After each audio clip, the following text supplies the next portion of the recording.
Hello everyone. आज की video में हम कन्फेशन देखते हैं। ये वही कन्फेशन है जो आपका इंडियन एविडेंस एक्ट के अंदर दिया गया है।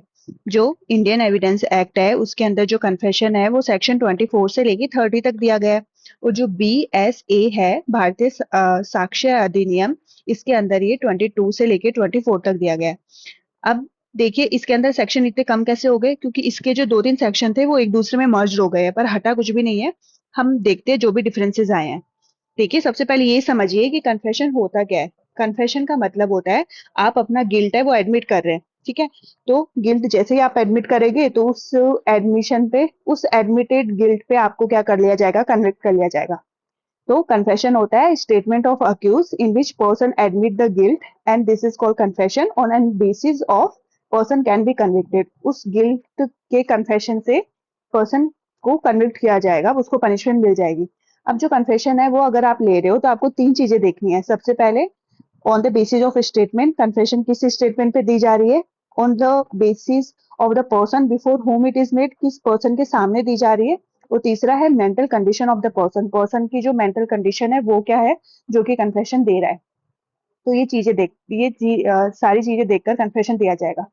जो कन्फेशन है उसका इंपॉर्टेंट केस लो है Palwinder Kaur versus state of Punjab, जिसके अंदर ये बोला गया है कि या तो पूरा स्टेटमेंट इंक्लूड करो या फिर पूरा स्टेटमेंट ही लेफ्ट आउट करो।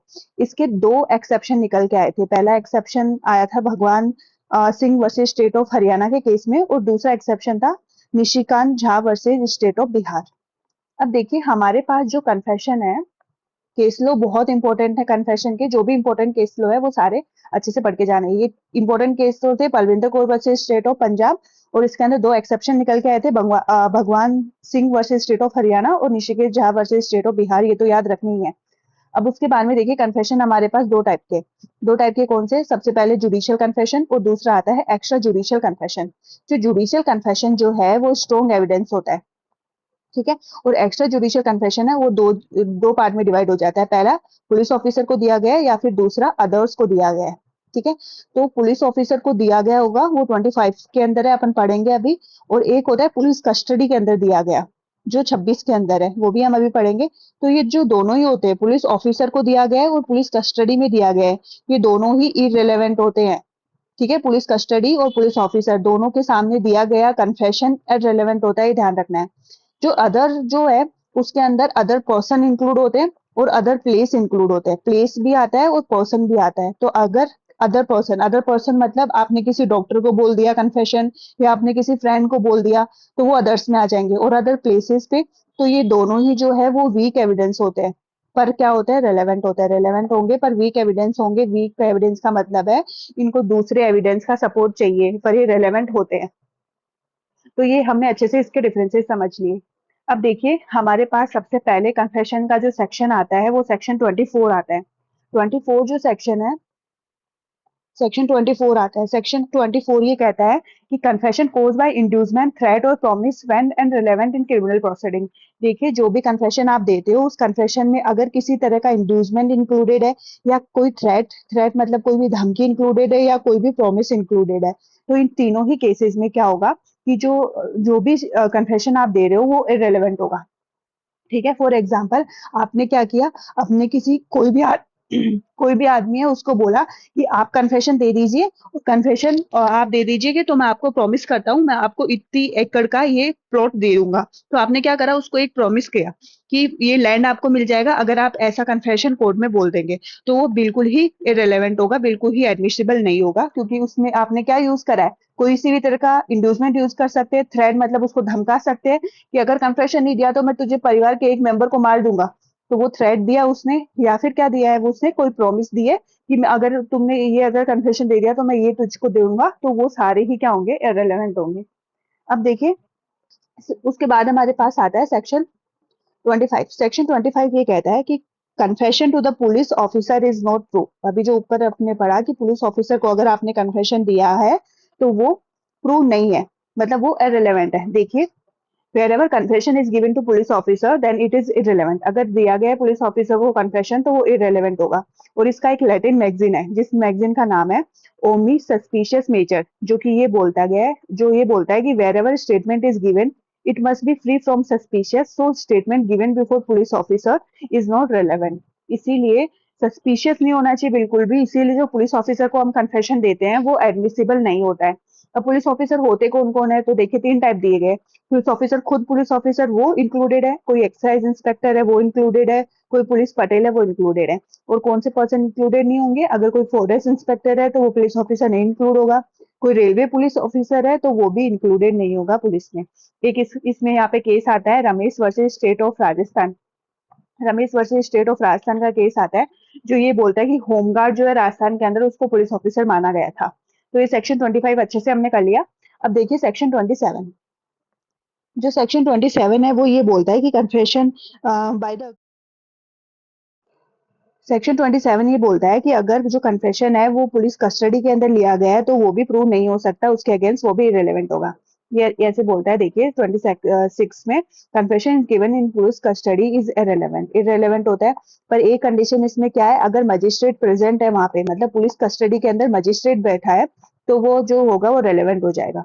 Only magistrate is such a person who can take the confession in police custody और other person it is irrelevant. अगर मजिस्ट्रेट के अलावा कोई पर्सन है तो वो इररिलेवेंट होगा, पर अगर मजिस्ट्रेट है तो रेलेवेंट हो जाएगा। अब देखिए अगर किसी पर्सन के पास पावर्स है मजिस्ट्रेट के सिमिलर, तो वो भी इंक्लूडेड नहीं है, मजिस्ट्रेट खुद ही होना चाहिए उसके अंदर। अब इसके अंदर एक स्टार पॉइंट पता है क्या है, जो मेंटल जो पुलिस कस्टडी है वो mental condition of the accused पे डिपेंड करती है। पुलिस कस्टडी का मतलब ये नहीं कि आप प्रॉपर पुलिस कस्टडी के अंदर बैठे हैं, कि जहाँ पुलिस घूम रही हो सब हो रही हो, वो जरूरी नहीं है। जो मेंटल कंडीशन है उस पर डिपेंड करता है। इसका एक केस है इंपॉर्टेंट, जिसका नाम है लेस्टर वर्सेज एम्परर, टोंगा केस इसको बोलते हैं, जिसके अंदर ये बोला गया है कि जो कोर्ट है उसे पुलिस कस्टडी है वो मेंटल कंडीशन ऑफ अक्यूज पे डिपेंड करती है। मतलब देखिए अगर कोई पुलिस ऑफिसर है वो प्रेजेंट भी नहीं है और फिर भी वो कन्फेशन दे रहा है, ठीक है, तो वो इरेलीवेंट होगा, बिकॉज पर्सन है वो ये कंसीडर कर रहा है कि पुलिस कस्टडी है, क्योंकि उसकी मेंटल कंडीशन क्या है कि ये पुलिस कस्टडी है, भले ही वहां पे पुलिस वाला है या नहीं है। तो इसके अंदर इस केस के अंदर ये बोला गया था कि जो मेंटल कंडीशन है उस पर। अब देखिए उसके आगे हम देखते हैं सेक्शन नंबर 27। जो सेक्शन 27 है वो क्या कहता है, how much information receive from accused may be prove.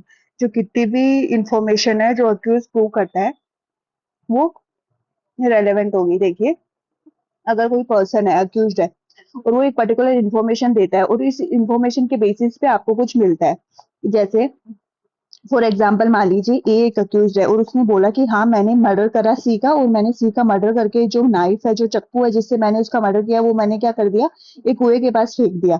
अब जो पुलिस ऑफिसर जो होगा वो क्या करेगा, अगर उसको पुलिस ऑफिसर है मान लो, अब वो वेल के पास जाती है, उस कुएं के पास जाती है और उसको वहां से वो नाइफ मिल जाता है, तो वो क्या होगा, ये जो नाइफ है ये भी रेलेवेंट होगा और वो जो इन्फॉर्मेशन इसने दी है अक्यूज ने वो भी रेलेवेंट होगी। ठीक है, तो 27 ये बोलता है कि there any accused and he makes any statement on this ground anything और एनी एविडेंस इज फाउंड। जो स्टेटमेंट उसने दी है उसके बेसिस पे अगर कोई भी चीज मिल जाती है या फिर कोई भी एविडेंस मिल जाता है, तो क्या वो स्टेटमेंट और थिंग, वो स्टेटमेंट भी और वो थिंग भी दोनों ही क्या होंगे, रिलेवेंट होंगे। मान लीजिए मर्डर था, जो मर्डरर उसका स्टेटमेंट भी रिलेवेंट होगा और वो जो नाइफ मिला है वो भी रिलेवेंट होगा। ये 27 कहता है। इसका इंपॉर्टेंट केस लो है नंदनी सतपति वर्सेस पीएल दानी, जिसके अंदर ये बोला गया था कि जो कन्फेशन होगा इररिलेवेंट होगा। मिरांडा एक्सक्लूजन रूल जो है वो पार्शियली अप्लाई होता है इंडिया के अंदर, जो तो कन्फेशन होगा वो रिलेवेंट होगा। देखिए मिरांडा एक्सक्लूजन रूल होता क्या है, इसके अंदर ये बोला गया है कि कोई भी स्टेटमेंट है वो अगर अक्यूज या फिर कोई भी कन्फेशन है वो अक्यूज देता है और वो ऐसे ही फालतू का स्टेटमेंट दे देता है जो इररिलेवेंट है, रिलेवेंट ही नहीं है, तो उसको वार्निंग दी जाएगी।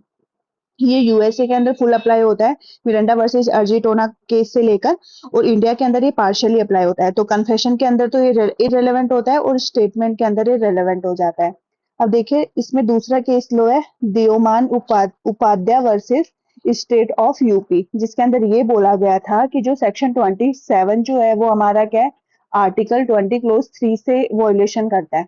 तो इसके अंदर ये बोला गया था, it is not against article 20 clause 3 in which it is stated that no person shall be compel to give evidence.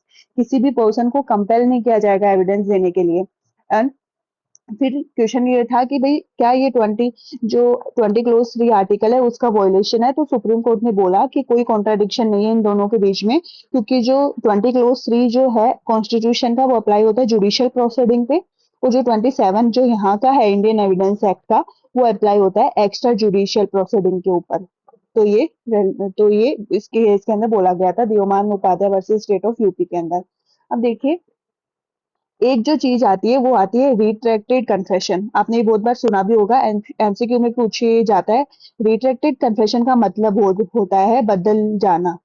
मतलब एक आदमी है, उसने कोई कन्फेशन दिया और कुछ टाइम बाद में उस कन्फेशन से क्या बोलता है, भाई मैंने तो ऐसा कोई कन्फेशन नहीं दिया, वो उस कन्फेशन से बदल गया है, तो उसको हम रिट्रैक्टेड कन्फेशन बोलते हैं।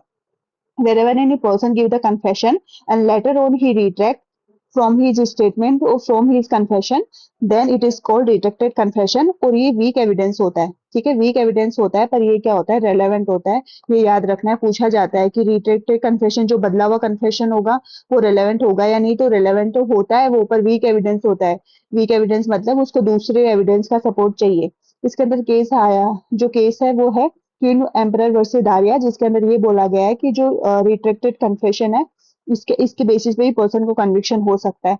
और सेकंड एक केस था इसमें Sukhram versus state of Maharashtra, जिसमें ये बोला गया था on basis of retracted confession person can be convicted and if it is corroboration with other evidence. मतलब दूसरे एविडेंस के सपोर्ट से उसको पनिशमेंट मिल सकती है अपने रिट्रैक्टेड कन्फेशन के बेसिस पे भी। अब देखिए, उसके बाद में हमारे पास आता है सेक्शन नंबर 28। जो सेक्शन 28 है वो ये कहता है confession made after removal of impression caused by inducement threat और प्रॉमिस। ठीक है, ऊपर हमने सेक्शन में पढ़ा था कि अगर आपने इंड्यूसमेंट से या फिर थ्रेट से या फिर प्रॉमिस से कोई भी स्टेटमेंट लिया है तो वो रिलेवेंट होगा। पर मान लीजिए आपने ये जो इंड्यूसमेंट है, थ्रेट है, प्रॉमिस है, इन तीनों को क्या कर दिया, रिमूव कर दिया है। या ये मान लिया आपने कोई प्रॉमिस किया, प्रॉमिस करके और आप किसी से कन्फेशन उगलवा रहे हो, तो अब आपने क्या कर दिया, वो प्रॉमिस हटा दी, मतलब किसी भी कन्फेशन से इन तीनों को हटा दिया, तो वो क्या हो जाएगा, रेलेवेंट हो जाएगा। पर ये पूरी तरीके से फुल्ली रिमूव होने चाहिए, ठीक है, पूरी तरीके से इनको रिमूव करना है। अब उसके बाद में 29 आता है। 29 ये बोलता है confession otherwise relevant not to become irrelevant because of promise of secrecy etc. इसके अंदर ये बोला गया है, देखिए, एक तो होता है कन्फेशन आप ले रहे हो, ये है सेक्शन 29।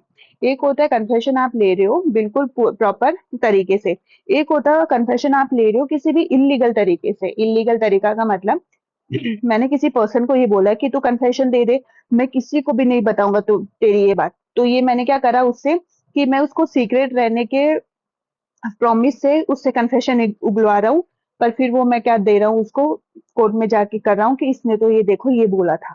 तो वो क्या हो गया यहाँ पे, मैंने सीक्रेट रखने का प्रॉमिस दिया, उससे कन्फेशन बोला और वो रेलेवेंट हो गया। ठीक है, तो ये जो चीज है वो रेलेवेंट होती है, ये नहीं कि आपने धोखे से मेरे से कन्फेशन उगलवा लिया, फिर रिलेवेंट कैसे हो सकता है। तो ये 29 के अंदर रिलेवेंट होगा अगर आपने धोखे से भी लिया है तो।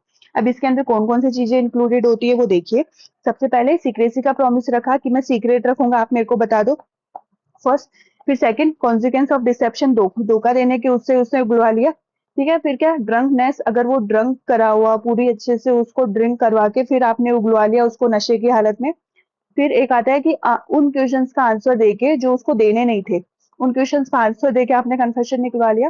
फिर आता है पर्सन है उसको वार्निंग नहीं दी गई है कि ये कन्फेशन है, मतलब बातों ही बातों में आपने क्या कर दिया, कन्फेशन उगलवा लिया, बातों ही बातों में, वार्निंग नहीं थी उसको कि उसको कन्फेशन, उसका कन्फेशन लिया जा रहा है, पर आपने बातों ही बातों में उगलवा लिया। तो ये सारी चीजें जो होंगी वो रेलेवेंट होगी अगर इनके अंदर आपका कोई भी कन्फेशन आता है, तो वो आप क्या करेंगे, रेलेवेंट मानेंगे। अब देखिए, सबसे पहले इसमें केस लो इंपॉर्टेंट है, Yusuf Ali versus state of sorry Yusuf Ali versus union of India, जिसके अंदर ये बोला गया है कि आप हिडन कैमरा के अंदर भी अगर आप हिडन कैमरा लगा रखे और उसके अंदर आपका कोई वीडियो रिकॉर्ड होता है, पर अगर बिना एडिटिंग के वो क्या होगा, रेलेवेंट हो जाएगा। एडिटिंग नहीं की होनी चाहिए, तो प्रॉपर कैमरे में की अगर कोई रिकॉर्डिंग है, हिडन कैमरे की अगर कोई रिकॉर्डिंग है, तो वो भी रिलेवेंट मानी गई इस केस के अंदर। सेकंड केस आता है R M Malkani versus state of Maharashtra, जिसके अंदर ये बहुत इंपॉर्टेंट केस है, टेलीफोन टैपिंग का केस, जिसके अंदर ये बोला है अगर आपका टेलीफोन टैप भी कर दिया गया तो वो क्या होगा, रेलेवेंट होगा।